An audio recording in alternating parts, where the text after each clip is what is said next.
À nouveau bonjour, on est reparti ensemble pour l'exemple 2, exemple 2 qui se fait sur base de la question: est-ce qu'il y a une différence de sentiment d'insécurité d'emploi entre catégories d'âge? On se rappelle que nos catégories d'âge sont seniors et starters, et l'hypothèse qui est sous-jacente à cela, c'est que les seniors ressentent moins d'insécurité d'emploi que les starters. Donc l'idée ici, ça va être de comparer deux groupes en fait, qui sont nos travailleurs un peu plus âgés, nos travailleurs plus jeunes, et on va comparer les moyennes de ces deux groupes. Quand on compare les moyennes entre deux groupes, on réalise ce qu'on appelle un test de student, qui est communément appelé t-test. Ce même genre de test existe quand on a plus que deux groupes, 3, 4, 5, 6, etc. Ce test s'appelle alors l'ANOVA. Dans le cas de deux groupes, on va toujours faire un T de student. L'ANOVA sera traité dans l'exemple numéro 3. Pour faire mon test T de student, je retourne dans ma base de données, je vais toujours dans l'onglet Analyze. Alors comme c'est un test de comparaison de moyenne, je vais aller dans Compare Means et je vois plusieurs possibilités. Je vais aller chercher Independent Sample T-Test. Alors pourquoi celui-là? Eh bien parce que j'ai séparé mon échantillon total en deux sous-échantillons par rapport à leur catégorie d'âge. Et il n'y a aucun lien entre ces deux sous-échantillons. Aucun lien dans le sens où un individu starter n'a pas de lien avec un individu senior. Donc c'est bien des sous-échantillons qui sont indépendants. J'ai cette boîte de dialogue qui s'ouvre avec deux champs que je dois compléter. Le champ test variable, eh bien ma variable de test c'est bien Job Insecurity. Je vais donc chercher Job Insecurity. Et ma variable de regroupement, donc c'est la variable qui va distinguer les deux groupes, et c'est âge 4. Je vais aller chercher âge 4. Où se trouve, voilà, ici.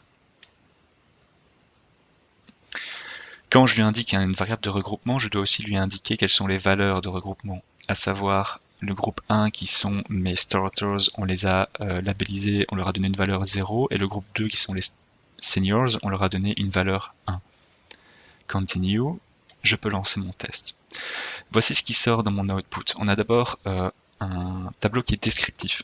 Donc il va m'indiquer la population des starters, il y en a 250 dans l'échantillon et leur moyenne d'insécurité d'emploi est 2,156. La population seniors, il y en a 167 dans l'échantillon et la moyenne d'insécurité de l'emploi est 1,85. Quand on regarde juste les statistiques descriptives ici, on voit effectivement que les seniors ressentent moins en moyenne d'insécurité de l'emploi que les starters. Mais pour l'instant, je ne peux pas l'affirmer. Il faut que j'aille voir mon test statistique s'il est bien significatif pour pouvoir l'affirmer. Donc pour aller voir ça, je dois aller lire mon tableau 2. Alors la lecture de ce tableau 2 demande une petite étape préalable. Cette étape se fait selon le test de Leven d'égalité des variances. Alors comment est-ce que ça se fait? Eh bien, on lit la première ligne. Dans la première ligne, il va nous dire si le test d'égalité des variances est significatif ou pas. Ici, il ne l'est pas. C'est parfait, c'est ce qu'on cherche à avoir. Et donc on continue à lire sur la première ligne. Et je vais lire les résultats de mes tests sur la première ligne. Dans le cas où ce test ici est plus petit que 0.05, donc qu'il est significatif, je ne peux donc pas assumer l'égalité des variances, je dois donc descendre sur la ligne, l'égalité des variances n'est pas assumée, et donc je vais lire les informations de mon test sur la deuxième ligne. Ici, le test est non significatif, donc je continue à lire mes informations sur la première ligne. La première information que j'ai, c'est le résultat, la statistique de test de mon t-test. La deuxième colonne ici, deuxième information, ce sont mes degrés de liberté que je vais devoir reporter ici. Et puis ma troisième information, c'est mon seuil de significativité qui est bien atteint. Donc je peux bien affirmer que ce que je vois comme différence descriptive de moyenne entre starters et seniors, donc ce que je vois dans le tableau, le premier tableau, c'est quelque chose auquel je peux croire parce que mon test est significatif.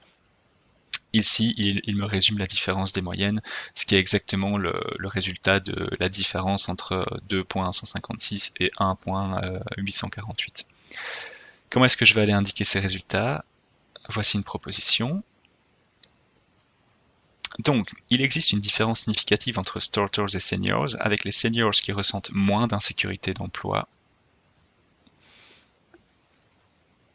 que les starters, et puis je vais indiquer les résultats de ma statistique. Alors, quelles sont les informations à indiquer? Eh bien, je vais indiquer T pour dire que c'est un test de student, Puis je vais indiquer le nombre de degrés de liberté. Ces degrés de liberté, pour rappel, que vous allez trouver ici, juste après le résultat de la statistique de test, vous avez le nombre de degrés de liberté.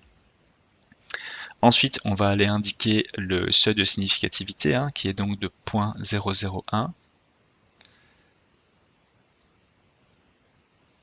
0.001, et du coup on peut dire que c'est bien plus petit que 0.01, et on indique aussi bien sûr le résultat de notre statistique de test qui se trouve ici, 3.33.